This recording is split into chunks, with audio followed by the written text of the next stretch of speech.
For the record, I am Nail Sorvith, Compact Civilian Grade 4, Systems Pattern Analysis Division, attached to Logistics Review under the authority of the Compact Routing Oversight Board. I have been asked to provide a full account of events at Outer Depot Vasek in the period spanning Compact Standard Date 7 Keth 112 through 29 Keth 11, 2 inclusive, and of the circumstances leading to the Compact Behavioral Registry determination of First Lane sovereign status recorded on 29 Keth 112. I will try to be thorough. I should say up front that I am an analyst, not a handler, not a field officer, and not a behaviorist. I have no formal training in large predator management. I am aware that the review board has already read the registry determination and the incident report filed by Depot Commander Voss. I am also aware that those two documents do not agree with each other about what happened or why. I will tell you what I observed, and I will try to be precise about the parts I understood at the time versus the parts I only understood later. The routing algorithm flag that sent me to Outer Depot Vasek was, on the surface, a logistics matter. The depot's automated allocation system had been generating an inefficiency code for 11 weeks. Not a fault, not a system error, an inefficiency. The code meant that some resource in the depot's asset register was consuming holding time, supply draw, and administrative overhead in excess of its projected cost basis, and the system could not categorize the cause. In my division, we call that a ghost load. Something is there. The system knows something is there. It cannot tell you what it is or why it costs what it costs, only that the numbers do not resolve, and every week the unresolved balance grows a little larger. I have been solving ghost loads for 14 years. They are almost always mundane. A miscategorized manifest, a transit crate logged as empty that has never been physically verified, a fee structure that was updated in one part of the system and not another. Once, memorably, a holding fee for a vehicle that had been destroyed 3 years prior, and whose destruction had been filed under the wrong depot code. Nobody had noticed because the fee was small and the system had been told the vehicle existed, and so it kept billing for a vehicle that was, in point of fact, a field of scattered components on a remote resettlement corridor somewhere in the outer margin. That case took me 4 hours to close. Outer Depot Vosek's ghost load had been running for 11 weeks. That was unusual. The allocation chief had apparently submitted 3 internal review requests to the depot's administrative team, all of which had been acknowledged, and none of which had resulted in a resolution. When the load passed the 8-week threshold without closure, it triggered an automatic escalation to my division. I was assigned the case. I read the summary file on the transit to Vasek. 4 pages, mostly automated flag logs, and a single paragraph note from the allocation chief that said, essentially, that he had flagged the discrepancy to Commander Voss's office repeatedly, and had been told each time that it was a temporary holding situation that would resolve in the next quarter. I noted that. Temporary holding situations that will resolve next quarter are, in my experience, the most reliable indicators that someone does not want you looking at something carefully. I arrived at Outer Depot Vasek on the morning of 7 Keth 112. It is a mid-tier transit depot, not large by compact standards but busy. 3 main cargo staging lanes, a vehicle maintenance block, an administrative wing, 2 standard transit hold bays, and an east wing that housed what the manifest listed as military specialist asset holding. The depot sat on a wide flat plain at the edge of the Corindal corridor's outer reach, the kind of facility that exists primarily because the transit lanes converge there, not because anyone chose the location for its virtues. The wind off the plain carried grit that got into everything, and the administrative block smelled of recycled air and old metal, and the overhead lighting ran slightly warm, and in all other respects it was indistinguishable from 40 other mid-tier depots I had worked in over 14 years. I checked into the administrative block, introduced myself to the duty coordinator, a staff officer named Henrock, who seemed neither pleased nor displeased to see me, which I find is the most honest reaction most people have to an auditor's arrival, and asked for a work terminal and access to the asset register. The deputy allocation chief, a civilian named Osel Drev, was the one who had filed the internal flags. She met me at the terminal bay within 20 minutes of my arrival, which told me she had been waiting for someone to come. She was 50-ish, compact, with short-cut gray hair, and the expression of someone who has been correct about something for a long time, without being listened to. She carried a field tablet with both hands in front of her like a document she intended to submit in evidence. "The ghost load is in the East Wing," she said before I had asked. "Military specialist assets. Kurrath pack 7 individuals, 4 adults, 3 subadults. They were assigned to the 412 handler unit, which was decommissioned 11 weeks ago when its commanding officer retired, and 3 of the 4 qualified handlers were reassigned to other postings. The 4th handler, the junior one, was rotated out to a medical hold 2 days before the decommission date. So the pack has been here with no qualified handler assigned to them for 11 weeks. I asked why the pack had not been redistributed. Drev looked at me the way people look at auditors who have just asked a question they are going to regret. Commander Voss has been trying, she said. There have been 2 redistribution attempts, both failed. I asked what she meant by failed. She was quiet for a moment. The Kurrath declined to accept the new handler teams, she said. The first team was a qualified military pack unit from outer station Rethvar. The Kurrath would not hold their assigned formation positions for the transfer evaluation. The second team was a civilian contractor outfit, Kasrek Pack Management. They are licensed for Kurrath-class species. Same result. The pack would not hold position. The transfer evaluations could not be completed, so the redistribution orders could not be processed. So the pack is still here, still drawing holding costs, still drawing supply rations, still listed as an unresolved asset on the active manifest. I said that I would need to see the East Wing. She nodded. She did not seem surprised. She led me through the staging lanes, past the vehicle maintenance block, around a corner at the end of the second cargo lane, and down a wide access corridor with a reinforced floor and ceiling clearance that was at least a meter taller than the rest of the facilities. Corridors, I noticed the ceiling clearance. I had not connected it yet to anything. What I knew about Kurrath at that point was approximately nothing. I had seen the species classification code in the asset register. Compact Specialist Class 7, military pack configuration. Large, and I had understood that meant something significant in terms of the holding protocols and the supply requirements, which was consistent with the elevated costs the ghost load was generating. I had not encountered Kurrath in any previous assignment. I looked up the species summary on my tablet while Drev walked me through the staging lanes. The summary was brief and written in the compressed language that compact field guides use when they are trying to condense something complicated into something that will fit on a reference card. It told me that Kurrath were native to a plains ecosystem in the outer Corundal Corridor, a habitat characterized by wide open ground and cooperative hunting over long distances. It told me they were rated Specialist Class 7, which placed them in the same category as Varrock and Sethari in terms of handler certification requirements. It told me they were 6-limbed, with the rear 2 limbs functioning primarily as stabilizers and the middle 2 as primary locomotion, and the front 2 as the dexterous manipulator set, and that all 6 limbs were under stress conditions, capable of functioning as weapons. It told me that Kurrath adults ranged in mass from 800 to 1400 kilograms, and that they communicated primarily through a low-frequency chest resonance that was felt more than heard at close range. The entry under behavioral notes said, Kurrath packs maintain a strict spatial hierarchy organized around a designated anchor individual. Pack spatial assignments are fixed and persistent. Disruption to pack spatial hierarchy is a primary behavioral stressor and should be avoided during handler transitions.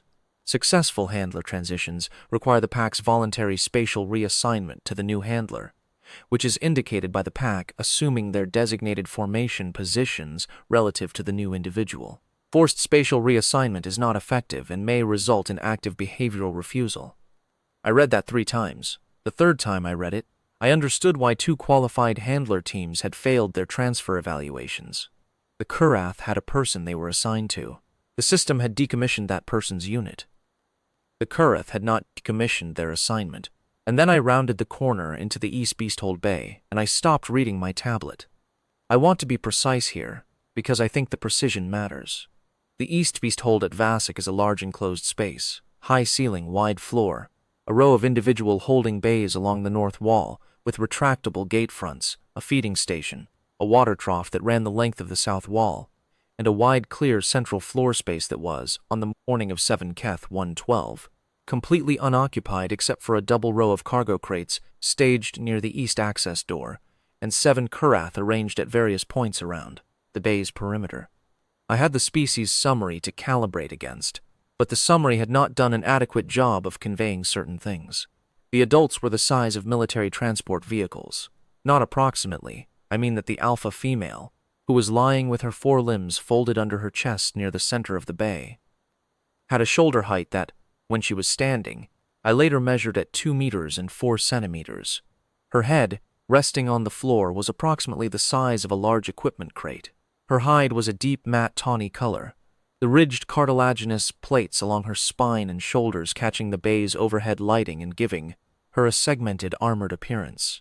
Her eyes were open. They were amber with horizontal pupils, wide and set far apart in the flat, broad skull in the manner of an animal whose sight lines cover a large arc without moving its head.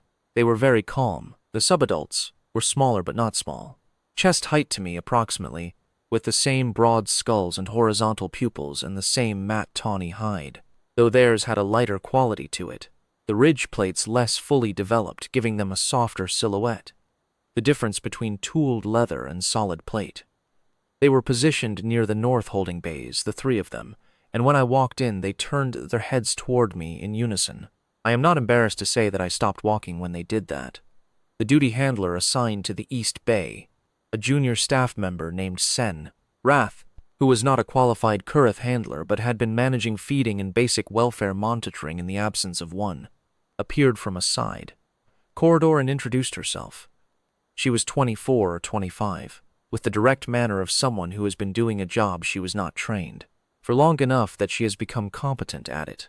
She had a welfare monitoring tablet on a lanyard around her neck, and she moved through the bay without hesitating, which told me she was comfortable with the animals, even if the animals were considerably larger than anything her certification covered. She seemed relieved to see a new face, and then looked at my grade 4 civilian badge and seemed less relieved. I told her I was from Logistics Review, that I was working a ghost load audit, and that I needed to check the transit manifest discrepancy on the crates staged near the east access. She said the crates had been there for about 6 weeks, that they were listed as pending reroute, but the reroute order had never been finalized. I said that was fine, and I would need a few minutes to cross-reference the crate manifest against the system log. She looked at the Kurrath. She looked at me. She said very carefully that she would be just through the side corridor if I needed anything. I said thank you. I walked over to the cargo crates near the east access door. I found a stable-looking one at the right height to sit on, and I sat on it, and I opened my tablet, and I started pulling the crate manifest. I want to be precise about the timeline here because I have thought about it a great deal since, and I believe the precision is important to the board's understanding of how the designation works. I sat down on the crate at approximately the 2nd hour after depot opening. The 3 subadults had turned their heads when I walked in. That was before I sat down. After I sat down, there was approximately a 40-second interval, during which nothing happened, and I was reading a transit authorization code on my tablet. Then the nearest subadult stood up. I noticed this peripherally. I did not look up immediately. I was focused on a discrepancy in the authorization code that I wanted to log before I lost the reference. The subadult. I did not know their individual names yet. I know now that it was Reth, the eldest of the 3, crossed the bay floor toward me. Not quickly, not urgently, with the calm, purposeful quality of someone completing a routine task. Reth stopped approximately 1.5 meters to my left and slightly behind me and sat. The position was precise, deliberate. Reth faced outward, away from me toward the left side of the bay entrance. I looked up at that point. Reth's amber eyes were not on me. They were on the bay entrance, watching it. I looked at the bay entrance. It was empty. I looked back at Reth. Reth did not acknowledge this. Reth was simply in position. The second subadult, Saul, moved approximately 15 seconds after Reth settled. Saul crossed to a position 1.5 meters to my right and slightly behind, matching Reth's distance almost exactly, and sat facing the bay entrance from the right flank, precise, deliberate. The third subadult, Vorn, took a position directly behind me at approximately 2 meters, facing back toward the north holding bays. I looked at the 3 of them. I am an analyst. I noticed patterns. I could see that the 3 positions formed a triangle with me at the center, all 3 subadults facing outward. I noted it. I could not explain it. I made a note on my tablet. Subadults have moved to positions surrounding audit station. No apparent distress. Indicators, no aggressive posture, likely habituated to new personnel. Will monitor. Then I went back to the crate manifest. The Kurrath behavioral registry entry I had read earlier, the one about strict spatial hierarchy and pack anchor individuals, did not connect to, what I had just observed until approximately 3 days later, and I will be honest with the board about why. I was not thinking about what the Kurrath were doing. I was thinking about a transit authorization discrepancy in the crate manifest, and then I was thinking about a secondary fee code mismatch in the supply draw log, and then I was thinking about whether the pattern of administrative inaction on Drev's flags suggested a deliberate concealment or merely a structural delay. The 3 sub-adults sitting around me in formation were simply part of the background of the East Bay, in the same way that the water trough and the overhead lighting were part of the background. I spent 2.5 hours in the East Bay that morning. The 3 sub-adults maintained their positions for the entire time. When I stood up to leave, they stood up. When I walked toward the side corridor to find Kurrath, all 3 moved with me. Reth slightly ahead and to the left, Saul slightly behind and to the right, Vorn behind. And then when I passed through the corridor door into the administrative section, they stopped at the threshold and held. I noted that as well. Habituated positioning behavior, I wrote. Not following past facility boundary, trained perimeter compliance. I went and had a very mediocre meal in the depot canteen and thought about the fee code mismatch. On the second day, I went back to the East Bay in the morning to continue the manifest work, and the 3 sub-adults were at the bay entrance when I rounded the corner, not in their holding positions along the north wall. They were standing in the corridor, approximately 15 meters from the bay, which was farther than Kurrath told me she had seen them before. She appeared behind me as I rounded the corner and made a small sound. I turned to look at her. She said, in a tone that was very carefully not alarmed, that the sub-adults did not typically come this far down the corridor. I said I would just carry on to the bay. She said she would accompany me. I said that was fine.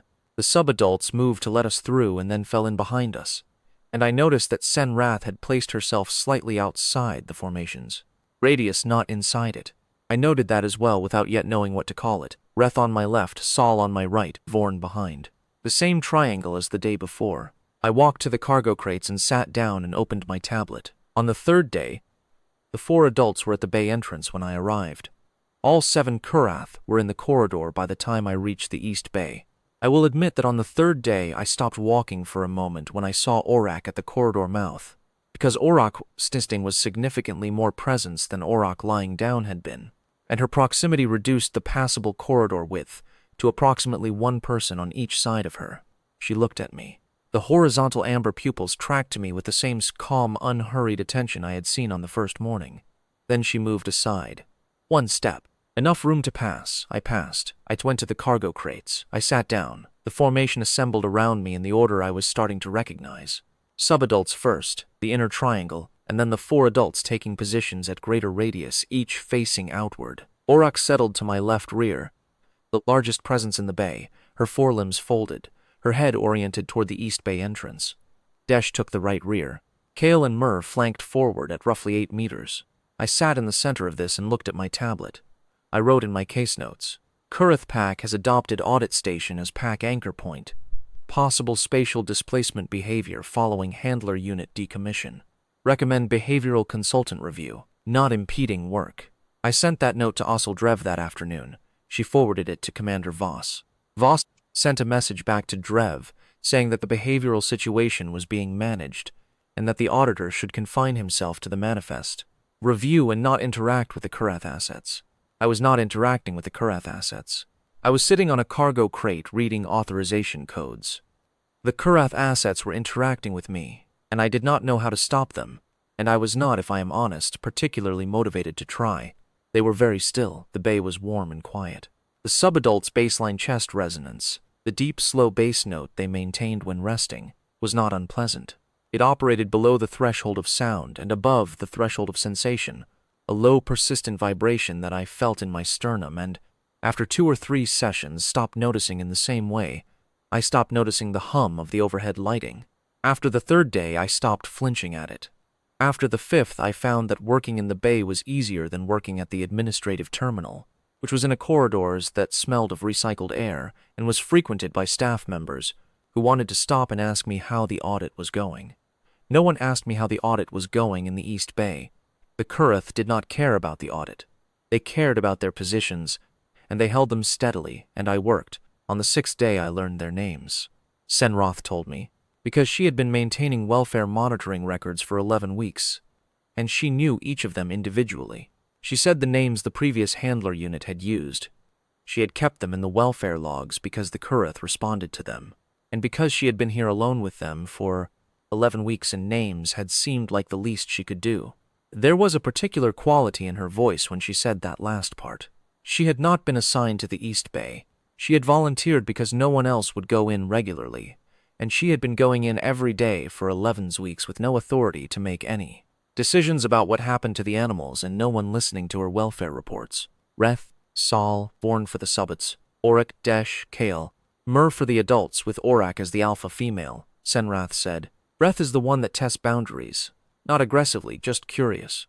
Reth will move half a step closer than the assigned position every few sessions and hold there to see if anyone reacts. Vorn is the cautious one, always the last to move. Sol is the one that watches the door. I asked whether she had noticed them behaving differently since I had started coming. She was quiet for a moment, looking at the formation assembled around my cargo crates on the other side of the bay. She said, "They were getting restless before you came. Not dangerous, but restless." Reth and Sol had started pacing their holding positions at night. Orak had stopped eating her full ration twice in the week before your arrival. She paused. She said, "They settled the day you came in." Senrath said one more thing before she went back to the welfare log entry for the day. She said, "The previous handler, the lead of the 412 unit, the one who retired. Her name was Sevit Koral. She had been with them for 6 years. She came back to say goodbye before she left. Orikik wouldn't come out of the holding bay when she arrived. Senrath said she wasn't sure what that meant. She said she'd found it hard to watch.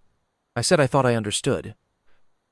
On day 7, I started working from the East Bay full-time, instead of splitting my sessions between there and the administrative terminal. I had found that my best thinking happened in the bay, not because anything unusual was occurring, but because the bay was quiet, and the formation was steady, and there was no one stopping by the terminal to ask me how the audit was going. I told Drev where to find me if she needed me. She came to the bay entrance once, stood there for approximately 10 seconds taking in the formation assembled around my cargo crates, and then said she would send a message instead. On day 8, something small happened that I want to include, because it is in Senrath's welfare log, and I think it is material to the board's understanding of the designation.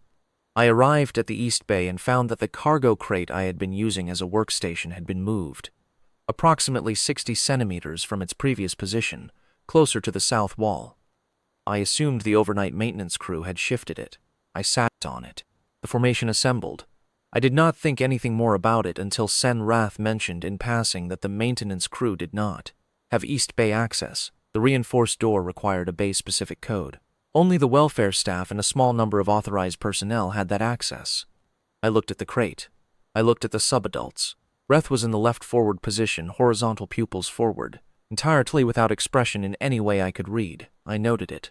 I did not include it in the formal audit file, because it was not a logistics matter, but it is in Senrath's welfare log under the entry.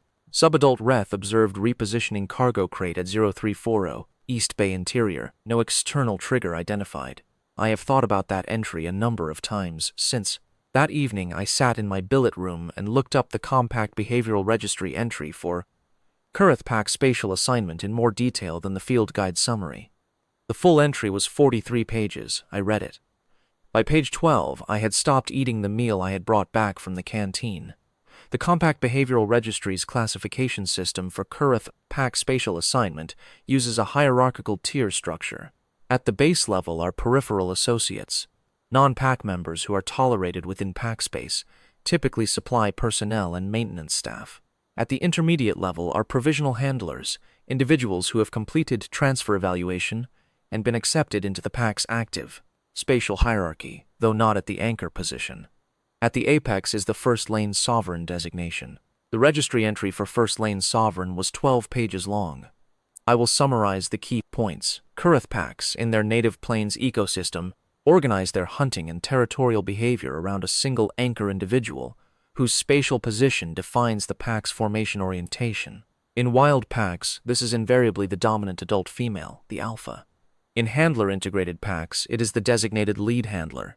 The anchor individual's spatial position is the reference point from which every other pack member's assigned position is calculated. If the anchor individual stops, the pack stops and orients. If the anchor individual moves, the pack moves and reorients. The word lane in first lane sovereign refers to the forward center position in the pack's travel formation, the position the anchor occupies, and sovereign refers to the pack's classification of that individual's status relative to the pack's own hierarchy. A first lane sovereign designation means the pack has classified the anchor individual as equivalent in status to the alpha female. In a handler-integrated pack, this designation is normally earned through a formal transfer evaluation process that takes a minimum of 6 weeks and requires the prospective handler to demonstrate specific behavioral competency markers. The registry entry was clear on this point. The evaluation is designed to simulate a high-stress scenario and observe whether the pack spontaneously assigns the candidate their formation, positions without instruction, which is the behavioral indicator of first-lane sovereign acceptance. The evaluation is designed to take 6 weeks. The subadults had moved to formation around me in 40 seconds. I read the relevant passage 3 more times to make sure I was understanding it correctly. The registry entry had a note near the end. In exceptional cases, Kurrath packs have been documented to make first-lane sovereign assignments outside of formal evaluation conditions, without the candidate's knowledge or participation. These spontaneous designations are regarded by the registry as equivalent in standing to formally evaluated designations, the note then said. In the approximately 112 documented cases of spontaneous designation, the common factor identified in post-assignment analysis was the candidate's relaxed and non-performative presence within pack space during a period of pack social instability, typically following handler loss or unit decommission. The pack's assignment behavior in these cases appears to reflect a rapid and high-confidence pattern assessment that does not require the extended evaluation window. The assessment is made by the pack, not by the candidate. I put my tablet down on the billet bunk and looked at the ceiling for a while. Then I picked it up and read the section on what first-lane sovereign designation meant in practical terms. Under Compact Behavioral Registry Protocol 19, a documented first-lane sovereign designation creates an irrevocable pack-anchor relationship that supersedes all standard handler reassignment procedures. The pack cannot be administratively reassigned to a new handler while the first-lane sovereign is alive and present. The designation can only be dissolved voluntarily by the pack, specifically by the alpha female performing a sustained absence acknowledgement display, which registry documentation describes as a process that takes a minimum of 3 days, and has been observed to occur naturally only when the sovereign individual has died or permanently departed the pack's territory. I wrote all of this up in a detailed case note and sent it to Drev and copied the Compact Behavioral Registry field office for the Corondal corridor. Then I went to sleep, and in the morning I went back to the East Bay and sat on the cargo crate. And the 7 Kurrath formed around me in the pattern I now had a name for. I worked through 3 line items in the audit file. Reth watched the bay entrance. Auric breathed slowly behind my left shoulder. Resonance moved through the floor and up through the crate, and I felt it in my palms when I set my tablet down to think. I thought about what it had taken the routing algorithm to get someone to this bay. 11 weeks of unresolved flag codes, escalating cost overruns, 3 rounds of administrative inaction, a formal escalation to my division, a transit assignment, 2 days of travel time, and whatever amount of institutional inertia had been working against Drev's flags in the months before the algorithm threshold was breached. The algorithm had seen the cost anomaly. It had not been able to name the cause. It had generated an inefficiency code and waited 40 seconds. I made a note in the margin of my case file.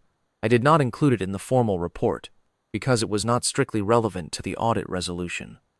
I am including it here for the board's record because it seems like the kind of observation that should be somewhere. On day 9, Commander Voss came to the East Bay. I had not met him before this point. He had been routing all communication through Drev, and I want to be fair to him in this account because I do not think he is a dishonest. I think he had a redistribution contract with a military pack unit that was worth a significant amount to the depot's quarterly numbers, and I think the Kurrath's refusal to accept a new handler had been a problem he believed would resolve itself, and I think the 11 weeks of non-resolution had been a source of mounting pressure, and I think my arrival and my case notes had made it significantly worse. He was a broad man, mid-50s, with the build of someone who had spent his career in logistics facilities and the look of someone who was currently not enjoying the situation in his logistics facility. He had 2 staff officers with him. He stood at the bay entrance and looked at the formation. The formation looked outward, the sub-adults and adults, all facing their assigned sectors. Kurrath to my left rear with her head low and her horizontal pupils tracking Voss from the moment he appeared in the bay entrance. The formation was, I should note for the board's understanding, entirely silent. There was no snarling, no postural display of the aggressive type described in the registry's stress indicator section. Just the formation holding its positions and watching. Voss looked at Kurrath. He looked at me. He said that he had read my case note and that he disagreed with my characterization of the designation status. I said I had not offered a characterization. I had described what I observed and attached the relevant registry entries.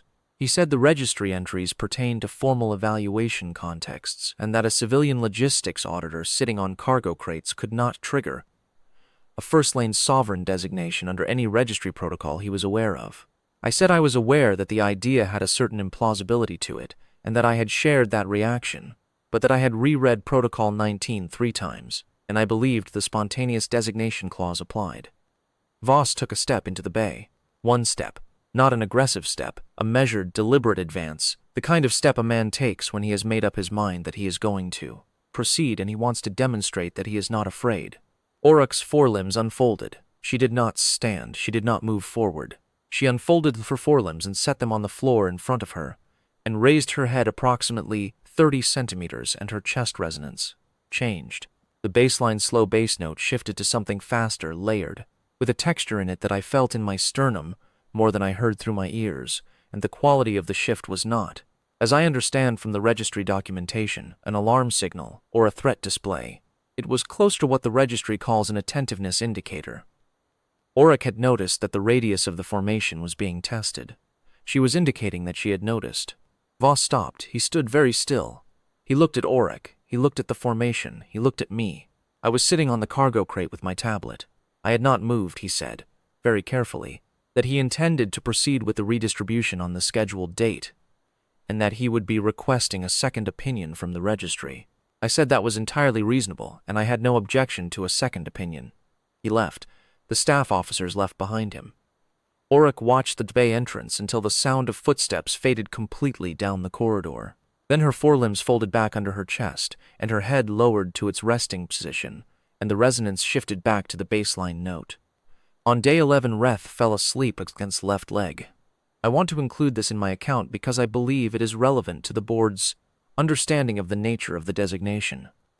I was sitting on the cargo crate at the end of the morning work session, reviewing my summary notes, and Kurrath had been in the left forward position for approximately 3 hours. Subadults, I had learned from Kurrath, sleep in shorter cycles than adults. Higher baseline activity level, more frequent rest periods. Kurrath had reached the end of a wakefulness cycle, and had, without any particular ceremony, simply leaned against my left leg and gone to sleep. I was wearing the work coverall. Kurrath's shoulder was approximately level with my thigh. The weight was significant. Subadults run somewhere between 400 and 600 kilograms, but Kurrath's leaning was gradual, and I was seated and braced against the crate, and I did not fall over. I sat very still for a moment, uncertain what the correct response was. After some time, I went back to reading my summary notes. Kurrath came to tell me the midday meal service had started. She stopped in the bay entrance. She looked at Kurrath sleeping against my leg. She looked at me. I raised my eyebrows at her. She said, in a very careful voice, that she would bring something back for me. I said thank you. On day 12, Voss received a response from the Compact Behavioral Registry Field Office, which had reviewed my case notes, Kurrath's welfare monitoring records, and the depot's handler transition documentation from the 2 failed redistribution attempts. The field office confirmed that the behavioral pattern documented in my case notes was consistent with a spontaneous first-lane sovereign designation under Protocol 19. They were dispatching a registry consultant to Outer Depot Vasic to conduct a formal on-site determination. Pending that determination, the field office recommended that the scheduled redistribution be placed on administrative hold. Voss sent me a message that contained no text, only a subject line. The subject line said, "For your information, the redistribution had been scheduled for 29 Keth 112. The registry consultant, a compact woman named Veth, who introduced herself without visible expression and asked me to describe my work pattern over the preceding 12 days in precise detail. Arrived on 27 Keth 112. I described my work pattern. She asked me whether I had made any deliberate attempt to establish a spatial relationship with the Kurrath pack. I said no. She asked whether I had been informed prior to my arrival at Vasek that the Kurrath were present in the East Bay. I said yes. I had been briefed on the holding situation by the Deputy Allocation Chief. She asked whether I had been informed of the specific spatial assignment behaviors associated with First Lane Sovereign designation. I said I had not known about those behaviors when I arrived and had not read the relevant registry entry in detail until day 6. She asked me to walk through the East Bay in my normal pattern, the route from the bay entrance to the cargo crates, while she observed. I did. The Kurrath were in their positions near the north holding bays when I entered. The subadults moved to formation around me by the time I reached the crates. I sat. The adults completed the outer formation. I opened my tablet. The bay was quiet except for the baseline chest resonance. Oren Veth stood at the bay entrance for a long time. She had a field tablet, and she was entering observations, but she was not looking at the tablet. She was watching the formation. I could see her scanning the positions, checking distances, cross-referencing something on her tablet, without looking at it directly. She had the focused, methodical quality of someone who is confirming something they expected to find, and is being precise about the confirmation. After some time she said, "Can you tell me the pack's names and positions?" I told her. Reth, Sol, Vorn, subadults, forming the inner triangle. Orak, alpha female, left rear, primary anchor position, Desh, right rear. Kale and Mur, forward flanks, she said. How long did it take you to learn their individual positions? I said. The positions were consistent from the first day. The names I learned on day 6, she made a note. Then she said, in the 11 weeks prior to your arrival, did any other depot personnel spend regular time in the East Bay? I said Senrath had conducted daily welfare monitoring visits and feeding rotations, but that her time in the bay was limited to approximately 40 minutes per visit, and that, to my knowledge, the Kurrath had not formed a spatial pattern around her. Oren Veth glanced at Senrath, who was standing in the side corridor entrance. Senrath shook her head. Veth made another note. She was in the bay for approximately 2 hours. During that time, she photographed the formation from multiple angles, recorded the pack's behavioral markers, cross-referenced Senrath's welfare logs against the registry criteria, and interviewed Voss and Drev separately. When she was done, she sat in the administrative block and filed her determination for approximately 40 minutes. Then she sent it to the registry, to the depot administrative record, and to Voss's office. I did not see the determination until Voss forwarded it to me the following morning, which was 29 Keth 112, the day the redistribution had been scheduled. The Compact Behavioral Registry formal determination confirmed spontaneous. First Lane Sovereign designation, Nail Sorvith, Compact Civilian Grade 4 by Kurrath Pack Unit Designate Vasek East, effective from approximately Compact Standard Date 7, Keth 112. The determination cited the consistent spontaneous formation behavior documented in Welfare Monitoring Cross-Reference, the subadult initiating pattern consistent with Rapid Confidence Assessment Protocol in the registry literature, and the alpha female's threshold response behavior on day 9 as a confirmatory indicator.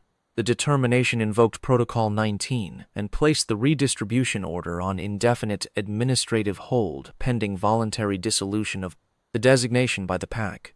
The redistribution contractor team had already arrived. They were in the depot administrative block when I came in that morning. 3 licensed handlers from Kasrek Pack Management, the same outfit that had failed the transfer evaluation 11 weeks prior, with their equipment staged in the vehicle bay, and a military contract authorization form waiting for Voss's signature. Voss met me in the administrative corridor at approximately the first hour after depot opening. He had the contractor authorization form in his hand and the determination on his tablet. He looked like a man who had been awake for some time and who had made a decision he had not liked making. He said he was going to contest the determination, and that in his view Protocol 19 was not designed to cover the situation created by an unsolicited audit visit. I said I had not visited the East Bay unsolicited. I had been sent there specifically to investigate the ghost load the routing algorithm had flagged, and the Kurrath's unresolved holding situation was the root cause of the ghost load. If anyone had sent me to the East Bay, it was the algorithm. Voss looked at me for a moment.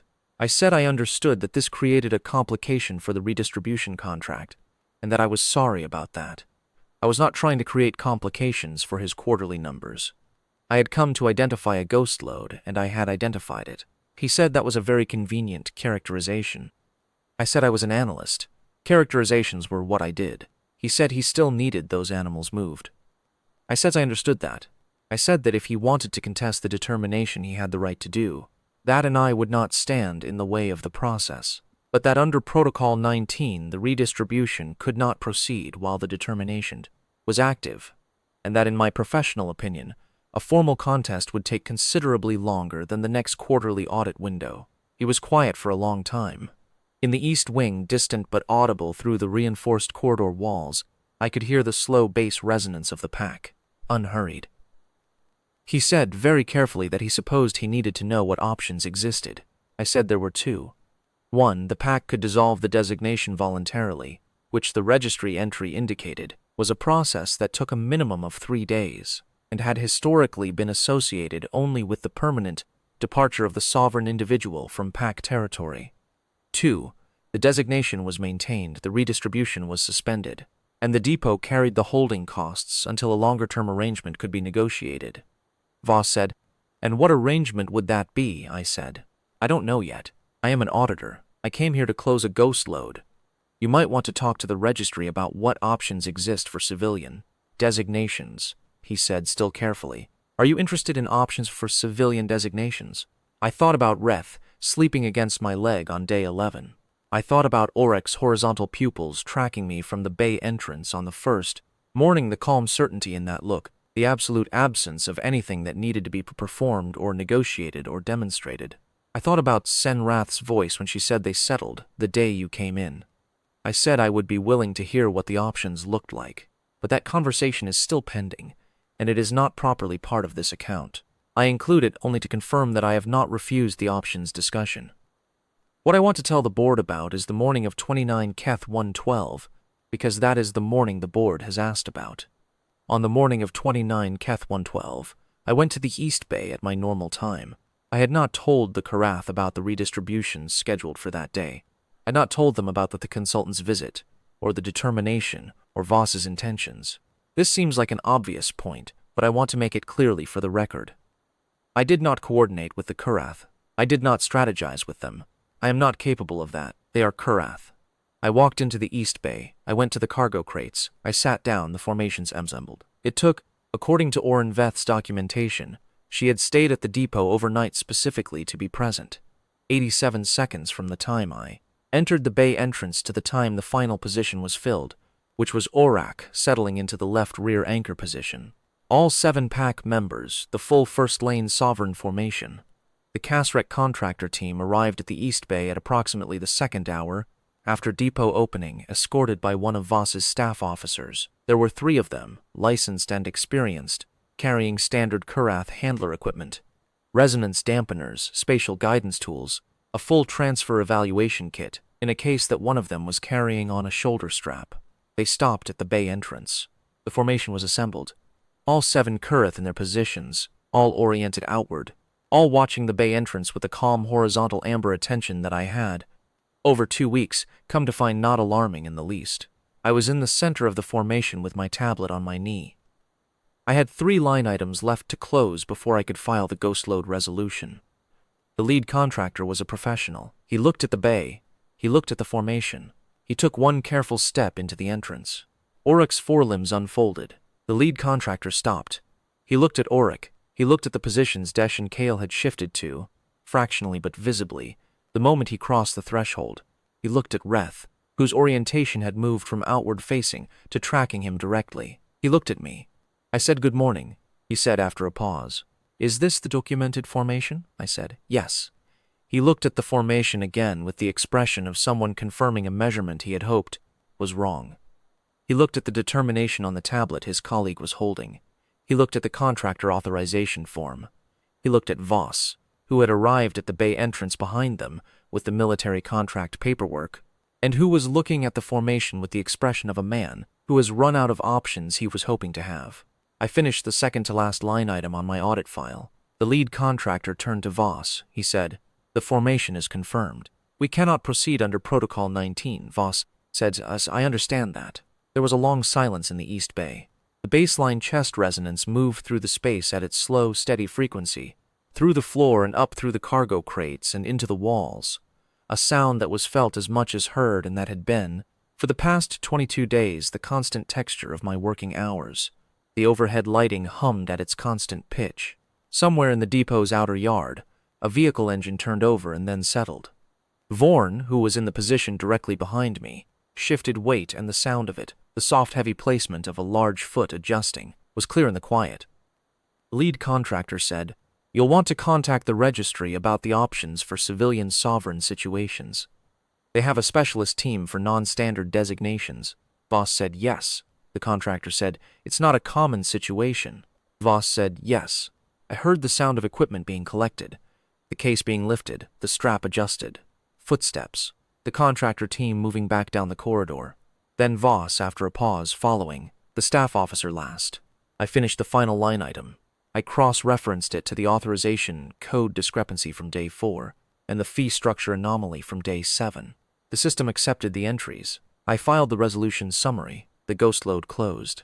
The case closed confirmation appeared on my tablet screen, a small plain notification, no different from any of the 200-odd confirmations I had received over 14 years. 11 weeks of unresolved inefficiency, unclassifiable by every mechanism the depot had applied to it, closed. I looked at the confirmation. I had been sent here to identify a source of waste and name it correctly. The algorithm had produced an inefficiency code because it knew something was there, and it could not say what it was.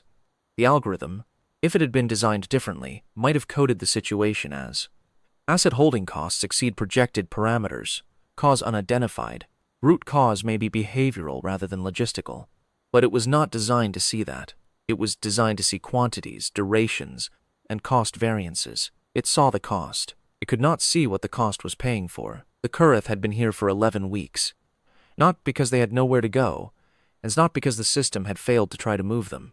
The system had tried twice and failed twice, and then it had generated an inefficiency code because it did not have a category for what the Kurrath were doing, holding a position that had not been filled yet, drawing resources in the service of a waiting that the system had no framework to understand, declining 2 perfectly qualified handler teams on grounds the algorithm could not measure, that neither team was the right one, and the right one had not come yet.